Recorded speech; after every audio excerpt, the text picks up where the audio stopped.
A wealthy New York City investment banking executive, Patrick Bateman, hides his alternate psychopathic ego from his coworkers and friends as he delves deeper into his violent, hedonistic fantasies.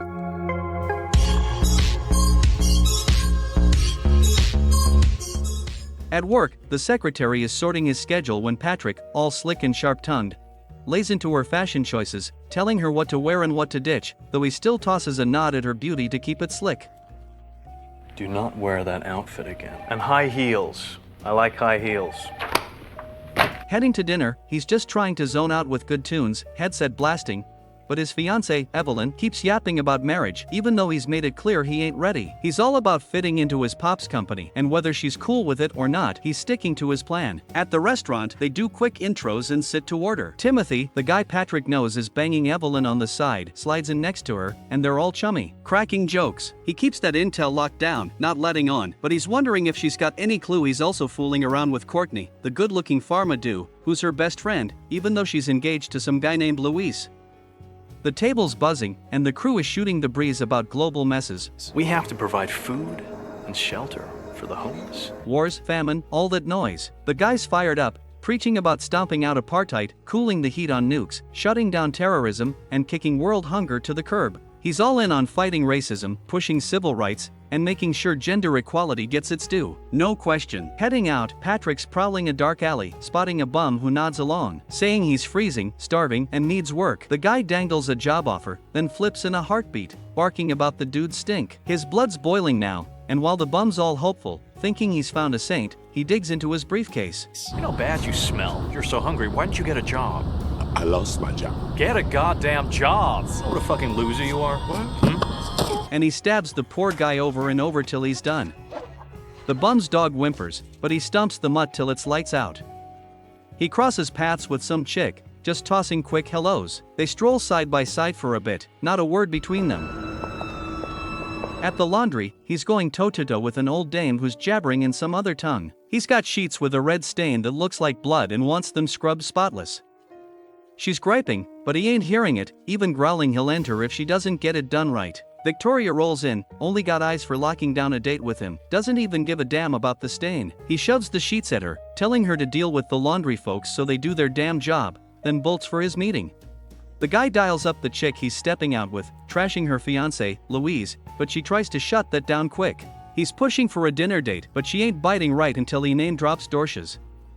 And her ears perk up while some raunchy flick blares in the background. He's grinning, punching the restaurant's number for a table, knowing it's late as hell. I know it's a little late, but is it possible to reserve a table for 2 at 8 or 8:30 perhaps? They roll out and she's looking zoned out. Maybe. Hi. Who knows? She starts yapping about popping out kids, but he's too busy squinting at a car, swearing it's Donald Trump's ride. At the joint, he has to hoist her head off the table just to order grub. She's so out of it, she doesn't even clock they aren't at Dorsa, but he's smooth-talking her into thinking it is. But dinner's a straight-up mess as she passes out the second he starts rattling off the order. In the conference room, his work crew's buzzing, trying to figure how he scored a Dorsia reservation. Right then, Alan, the cocky, scatterbrained cat running the Fisher account, strolls in, calling him Marcus and hitting him with questions meant for some other dude. He just rolls with it, dodging any explanation. Alan brags about his own Dorsia slot for Friday night, leaving the crew scratching their heads at that flex. He tosses his card to a colleague, and Patrick, feeling the heat, whips out his own card to one-up him. Everybody starts flashing their cards like it's a pissing contest. Look at that subtle off-white coloring. Oh my god, it even has a watermark. And it's clear his ain't quite cutting it. That's got him steaming, sweat dripping, and mind spinning with dark thoughts. At the spa, the woman's chatting him up all sweet, but in his head, he's chewing on a dark truth. Sure, he looks human, but that gut instinct and willpower is a whole different beast. He's lost, can't wrap his mind around it, only feeling something when it's greed, disgust, or blood pumping him up. Worse, those vibes are creeping into his days now, not just haunting his nights like before. At the cocktail, his cocky rival clocks him as Marcus again.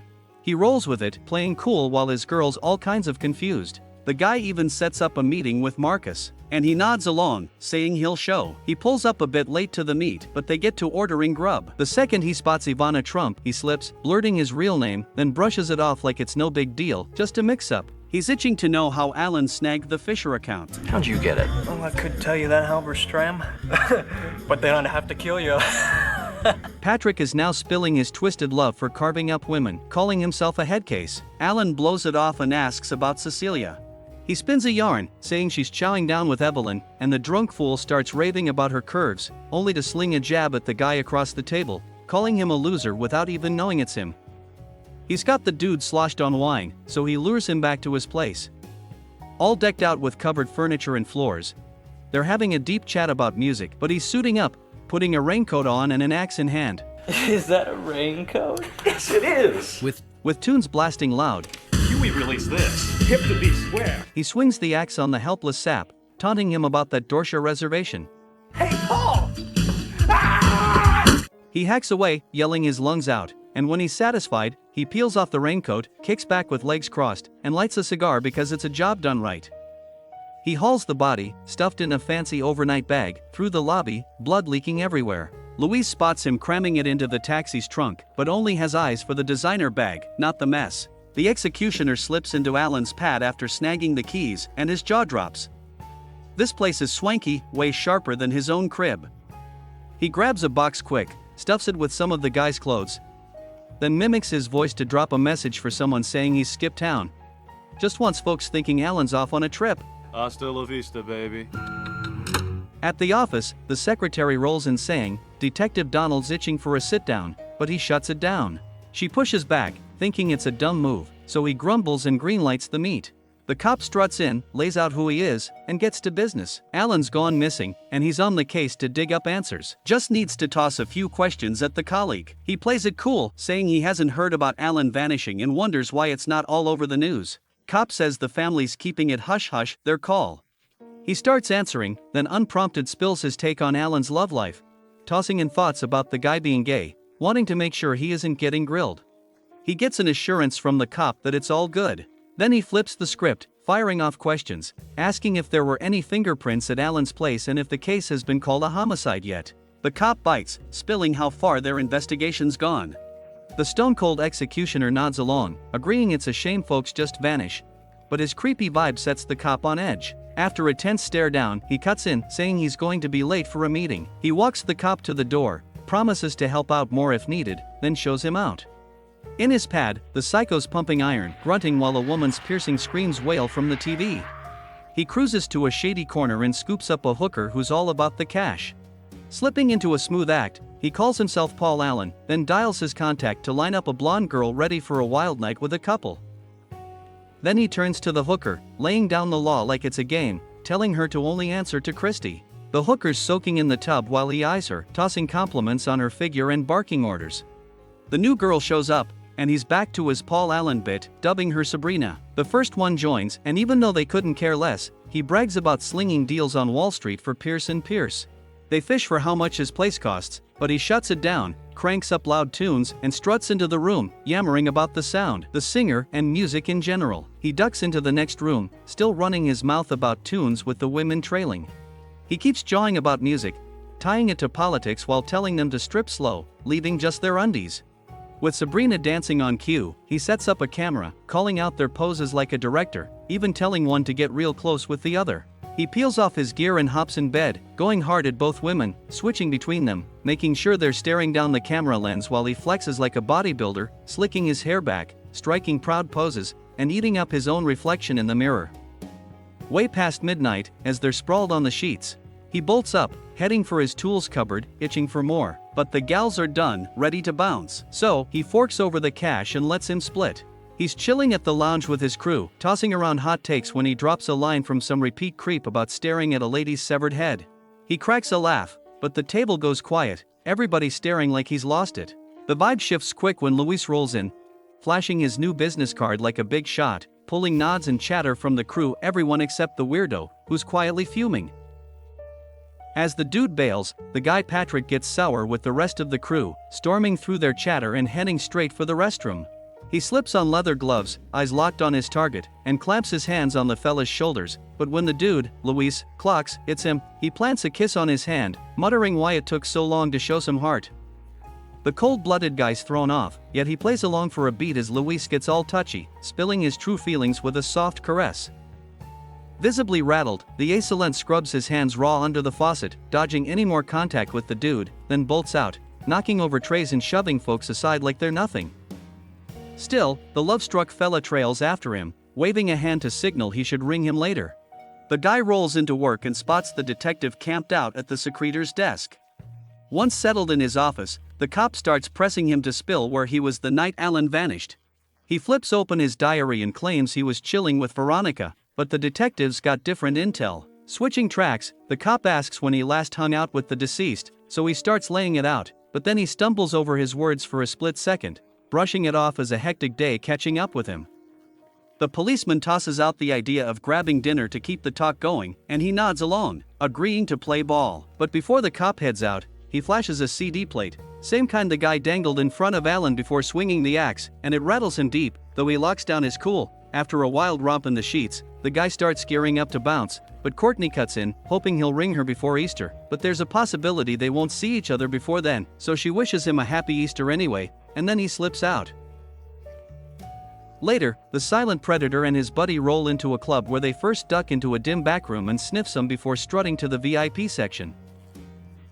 As they settle in, a woman asks what he does for a living, and he says he practically ends folks' lives, but she misunderstands, thinking he's talking about mergers and acquisitions. Back at the office, the guy invites the secretary to dinner, tossing out the chance for her to pick any spot she wants. She names Dorsa, so he grabs the phone and dials up to snag a reservation. The place is slammed for the night, but he puts on a show right in front of her, acting like he's locked in a table. We're totally booked. Really? That's great. No, I said we are totally booked. 2 at 9? Perfect. She's skeptical, raising a brow since he didn't even drop his name. But he flashes a slick grin, pulling the "they know me" card, then tells her to swing by his place at 7 before letting her leave. Come 7 p.m., Jean shows up at his house, decked out in a stunning getup. He reaches into the fridge where a severed head's chilling and pulls out some drinks for his guest, who can't stop gushing about how sharp he looks. While he probes her about her life, she spills her big plans for the future. But meanwhile, the guy, always cooking up something dark, runs his fingers over a stash of knives, each one gleaming with bad intent. While chatting with Jean, the guy cracks a dark joke about another repeat creep, chuckling to himself. But when she doesn't catch the punchline, he brushes it off and shifts gears, mumbling vague stuff about his relationship status. He's still pulling weird moves, his vibe off-kilter, and then he snaps when she nearly fumbles the spoon onto the table. Quick as a flash, he slides behind her, pointing a slick object at her head, finger itching to pull the trigger, all while she's clueless. Just then, his phone buzzes, and the machine picks up, letting the caller's voice fill the room. The caller's checking in, hoping he hasn't brought a gal home, and Jean's convinced it's his lover, but he stays tight-lipped, urging her to split before things go south. He doesn't shy away from saying she'll get hurt, yet she takes it wrong, reading some other meaning into his warning, though she takes his advice and bails as he mutters about losing control. Later, he shows up for the detective's dinner invite, but the cop's still on his case, pressing hard about where he was when Alan vanished. He plays dumb, acting like he's mixing updates, dodging anything solid. So, the cop switches to talking about the late guy's supposed meetup with Marcus, who's already denied it, and Marcus' alibi checks out clean. The slick guy nudges the cop to spill where Marcus was, and the cop bites, letting slip that the suspect was there, too, which eases the jittery fella's nerves for a second. Detective Donald flashes a grin, saying he's sure the missing guy just took a breather, and for a moment, Patrick's relieved, but then the cop adds with a cheeky laugh that he thinks all the late man's buddies are in the clear. His limo rolls up to where Christie's posted, but she's not looking to do business after the last time landed her in the ER. He swears nothing like that's going to happen again, flashes a few bills, and tells her to hop in. The working girl climbs inside but starts griping, this time saying she'll need surgery and that someone told her to lawyer up. Patrick scribbles out a check fast, hoping she won't, but she snatches it and bolts out of the car. He waves more cash, pulling her back in. At the pad, he's now calling a new one. There's Elizabeth sipping from wine he's already cut with some white. She just keeps rambling like a loose, tipsy chick before dialing a guy, telling him she's at a certain Paul Allen's place.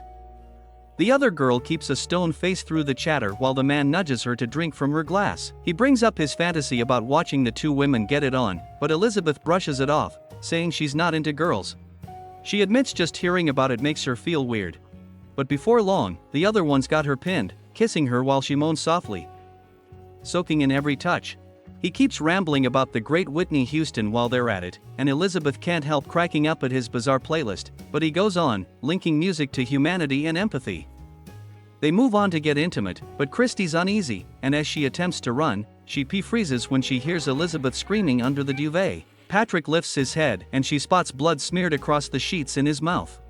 She bolts for the door only to come face to face with fresh corpses still dripping red. She spins back but runs right into Patrick's path, and now he's firing up a chainsaw. She dashes into another room, finds more bodies, and when she bursts back out, there's yet another one on the floor. This time he's on her, grabbing her leg and biting into it. She thrashes, kicks him in the face, but that just sets him off since he's got a thing about keeping his face pristine. As Christie bolts, she's pounding on doors and screaming her lungs out, but help's nowhere close, so she scrambles down the stairs in a panic. Meanwhile, the guy stalks to the staircase, timing her frantic descent like a predator. He lets the machine drop, and in a split second, it rips through her, leaving her lifeless body crumpled on the floor. The sight pulls wild screams of joy from him, his twisted thrill echoing through the hall. Later, over lunch with Evelyn, he's sketching out the bloody mess he made with Christie. He lays it out cold, saying they've been drifting emotionally for a while, and his dark urges to kill have sunk too deep, so he's calling for a breakup, but Evelyn brushes off the homicide talk like it's nothing, zeroing in on the breakup instead, apologizing for bringing up wedding plans. The guy stays rock solid, doubling down on wanting out. He doesn't give a rip if their social circle's tight-knit, saying he's fine cutting ties completely. Evelyn breaks down, sobbing loud enough to turn heads, and every move he makes to quiet her falls flat. Fed up, he spits out that she's never meant a thing to him, then bails, needing to return some videotapes. Under the cover of night, the guy prowls through the streets, heading for an ATM. As he spots a kitten nearby and tries to pull some cash, the machine screen flashes a twisted message, demanding he feeds the animal to it. Without a second thought, he snags the kitten and aims a gun at it, but then an old lady stumbles upon him, yelling for him to stop. In a cold flash, he pumps a bullet into her chest, and the shot pulls the cop's attention like a magnet. Now on the run, he scrambles to find an open car to duck into, but every vehicle's locked tight, so he darts across the street. The police close in, barking orders to freeze. He fires back at the uniform, sparking a wild shootout. He drops one officer with a clean shot, and his repeated blasts at a car's gas tank set off a massive explosion, torching the vehicles and wiping out the remaining cops still breathing. Free from their grip, he bolts from the chaos as fast as his legs can carry him. Racing to a building, he's met by the front desk officer, flashing a warm smile, but the guy, now completely unhinged, puts a bullet through the officer's head. He charges toward another exit, but when he clocks a housekeeper in the distance, he doubles back inside, takes him down with a quick shot, and then slips out the building for good. The guy slips into another building, scrawls his name to sign in, and as the elevator doors close, he lets out a choked cry. When a helicopter's searchlight sweeps over the building, he figures it's time to dial his lawyer, spilling his guts about being a bad boy, wiping out countless lives, including his ex-girlfriend and a slew of random folks. Tears streaming down his face, he owns up to Paul Allen's death, admitting he's lost track of how many he's killed. He goes on, confessing he ate some of their brains and even drops where Allen's body is stashed. Shaken, he mutters that this night's rampage was next level and swears it's curtains for him. He pitches a meetup for the next day, then cuts the call, which was just dumping into voicemail. Anyway, come morning, he slaps on a nose mask and heads to an apartment tied to Paul Allen. Spotting some folks there, he strides right to a closet only to find it, and the whole place packed up, getting a full makeover. A woman steps up, asking who he is, but he spins a quick lie. She smells the bull, clocks his off-kilter vibe, and tells him to beat it and never come back. So, he bolts without a fight. Rattled and confused, he dials Jean to say he's skipping the office, but even as she picks up on his shaky tone and starts asking questions, the unhinged guy snaps, screaming into the phone before hanging up and storming off in a haze of frustration. While the secretary's poking around in Patrick's office, uncovering nasty stuff, sketches of mutilated women and weapons scrolled in the guy's diary. The excellent pulls himself together and heads to the usual haunt to meet his crew. Spotting the lawyer across the room, he weaves through the crowd to confront him, but the legal hotshot mistakes him for some guy named Davies. The guy sets it straight, saying he's Patrick, the one who left that chilling voicemail, yet the lawyer laughs it off as a prank, even nitpicking a flaw in the so-called joke. He tries to brush past, but Patrick grabs his arm, doubling down on the truth, swearing he's been dropping bodies left and right. Still, the lawyer's not buying it, sticking to his stance that it's all a gag. When Patrick names his biggest kill, Paul Allen, the lawyer shuts him down, saying he dined with Allen twice in the last 10 days, calling the whole story bunk before strutting off. Back at the table with his pals, the guy's a different beast, shedding his fear and danger like an old skin and slipping into a wild, joyous vibe. He's dodged the heat for all his crimes, and now, after that brush off, he feels untouchable above any payback. Emboldened, he's dead set on making others feel his pain, ready to go full tilt to make it happen, all because spilling his dark secrets didn't shift a thing for him, good or bad. Thus, we reach the end of this movie. Thanks for watching. If you like the movie, support us. Don't forget to subscribe for more movie recaps. See you in the next movie. Goodbye.